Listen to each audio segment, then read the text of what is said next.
बिस्मिल्लाहिर्रहमानिर्रहीम। तो नाज़रीन, आज हम बात करेंगे अरशद शरीफ कत्ल केस की। जैसा कि आप सब लोगों को मालूम है कि गुज़श्ता दिन अरशद शरीफ को कीनिया के अंदर इंतहाई दर्दनाक मौत के घाट उतार दिया गया।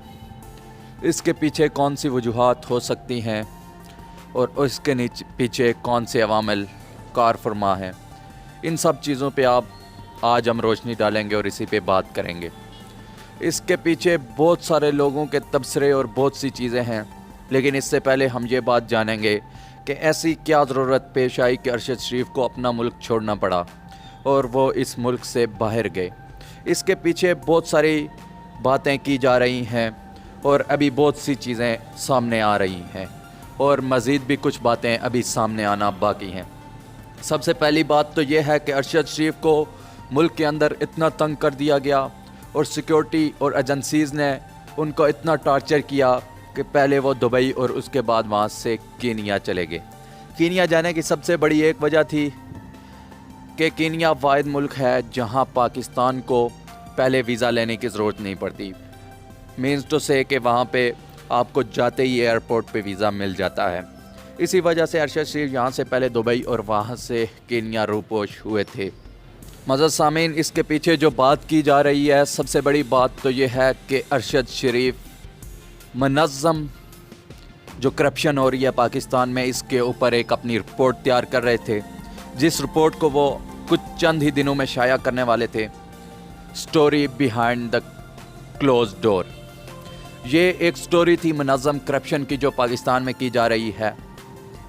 और हालिया दिनों आपने सोशल मीडिया के ऊपर उनके बहुत सारे बयानात और बहुत सारी चीज़ें सुनी होंगी जो उन्होंने करप्शन के ख़िलाफ़ की और इसी पर इनको मुल्क छोड़ना पड़ा। इसके पीछे और भी बहुत सारी वजूहात हैं, लेकिन इस वक्त तमाम लोगों की निगाहें इस बात पे हैं कि ये कत्ल क्यों हुआ, कैसे हुआ और इसकी वजूहात क्या बनी। बहुत सारी वजूहात हैं। कीनिया के एक साफ़ी ने यह भी कहा है कि अरशद शरीफ की जो डेड बॉडी है वो जाए वक्वा से कई किलोमीटर दूर 85 to 90 किलोमीटर दूर मिली है। ये भी एक बहुत बड़ी सोचने की बात है। इसके अलावा ये बात है कि अगर उन्होंने गाड़ी ही रोकनी थी तो क्या ड्राइवर पे गोली चलानी चाहिए थी, टायर पे गोली चलानी चाहिए थी या अरशद शरीफ पे गोली चलानी चाहिए थी। और अभी कुछ और बातें सामने आ रही हैं कि इस वाक़े से कई घंटे पहले जिस गाड़ी की बात की जा रही है वो तो मिल चुकी थी, फिर ये बात क्यों पेश आई। और सबसे बड़ी बात तो ये है कि क्या कोई पुलिस पत्थर लगा के रोड ब्लॉक करती है या बैरियर लगा के।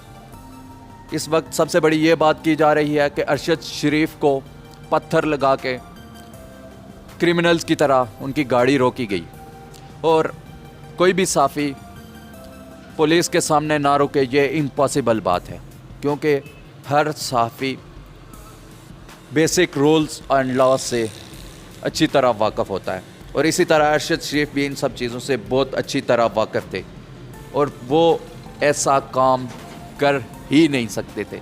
इसीलिए बहुत सारे सवालात उठ रहे हैं। और दूसरा, ड्राइवर बिल्कुल महफूज रहे हैं।